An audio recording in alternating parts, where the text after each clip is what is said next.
Assalamualaikum warahmatullahi wabarakatuh.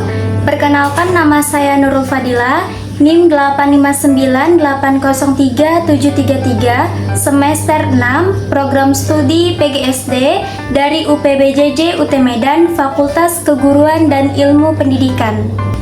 Di video ini, saya akan melaksanakan tugas praktikum IPA di SD PDGK 4107 dalam modul 7 dengan judul Optik KP1 Sifat Cahaya dengan judul praktikum mengenai percobaan pemantulan cahaya.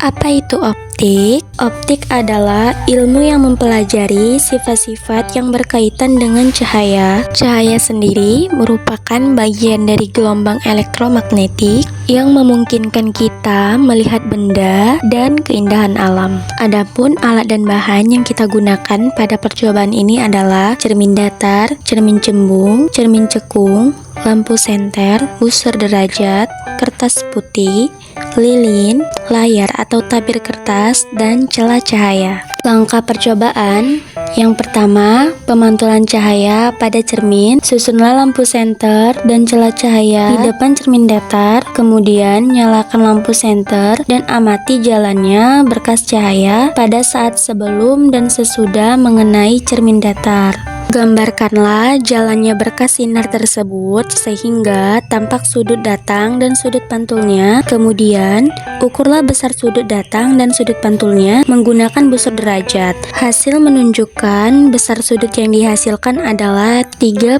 derajat. Jadi, dapat disimpulkan sudut datang sama dengan sudut pantul sesuai dengan hukum pemantulan. Selanjutnya, letakkan dan nyalakan sebuah lilin di depan cermin datar dan amati bayangan.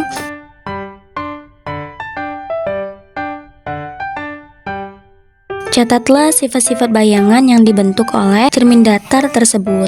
Hasil bayangan pada cermin datar bersifat maya, tegak, dan sama besar dengan bendanya. Selanjutnya, pemantulan cahaya pada cermin cembung. Susunlah alat seperti susunan alat berikut. Nyalakan lilin dan amati jalan berkas cahaya pada saat sebelum dan sesudah mengenai cermin cembung. Gambarkanlah jalannya berkas sinar. Catatlah sifat bayangan yang dibentuk oleh cermin cembung. Hasil menunjukkan cermin cembung memantulkan sinar cahaya menyebar atau divergen, dan bayangan yang terbentuk selalu bersifat maya, tegak, dan diperkecil. Selanjutnya, pemantulan cahaya pada cermin cekung. Pertama, susunlah alat seperti susunan alat berikut.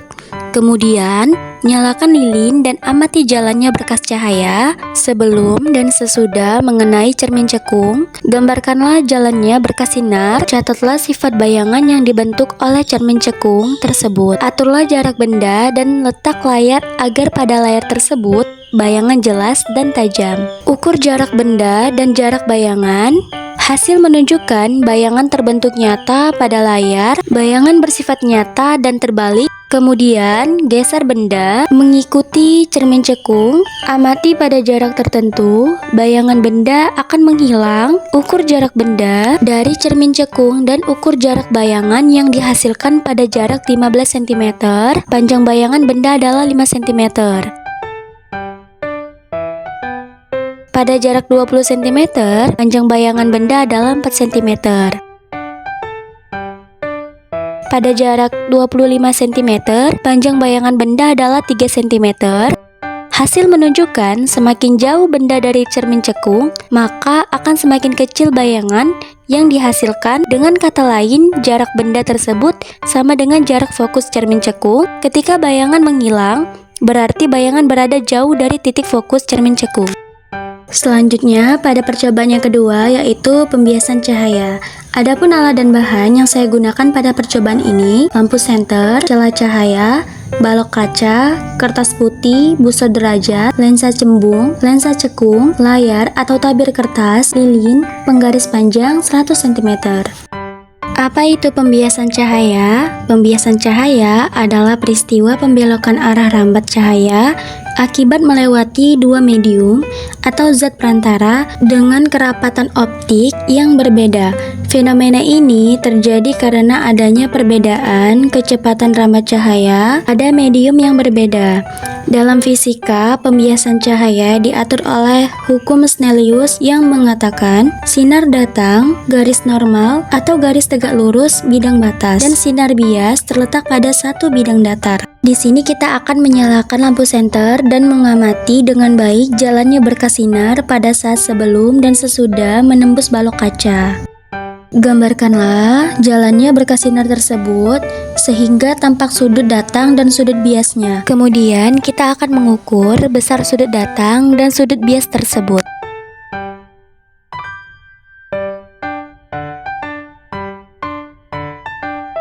Nah, selanjutnya kita akan menggunakan lensa cembung, susunan lensa cembung, layar lilin, dan penggaris panjang seperti berikut. Atur letak lilin dan lensa cembung agar diperoleh bayangan nyala lilin paling tajam pada tabir. Ukur jarak benda dan jarak bayangan, dan catat sifat-sifat bayangan yang dibentuk oleh lensa cembung tersebut.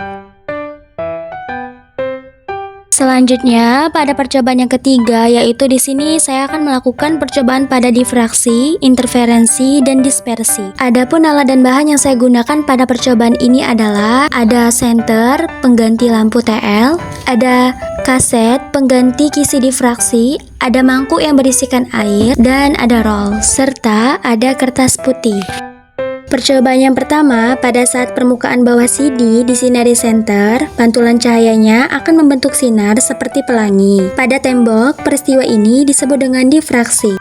Difraksi adalah penyebaran atau pembelokan gelombang cahaya ketika melewati celah sempit atau penghalang. Percobaan yang kedua, jika kita amati permukaan di bawah CD juga memunculkan warna pelangi, peristiwa ini disebut dengan interferensi. Interferensi adalah keadaan saat dua gelombang cahaya atau lebih berpadu dan membentuk gelombang cahaya gabungan. Syarat terjadinya interferensi cahaya ini adalah gelombang-gelombang cahayanya berasal dari sumber yang koheren, sehingga amplitudo, panjang gelombang dan frekuensi yang sama, serta beda fase yang selalu tetap. Nah, pada percobaan yang ketiga, kita akan menyalakan senter lalu arahkan ke kaset yang sudah dimasukkan ke dalam mangkuk yang berisi air. Di sini kita lihat warna yang terpantul atau cahaya yang terpantul dari percobaan ini pada tembok dapat dilihat ada pemantulan cahaya, yaitu pemantulan cahaya pelangi.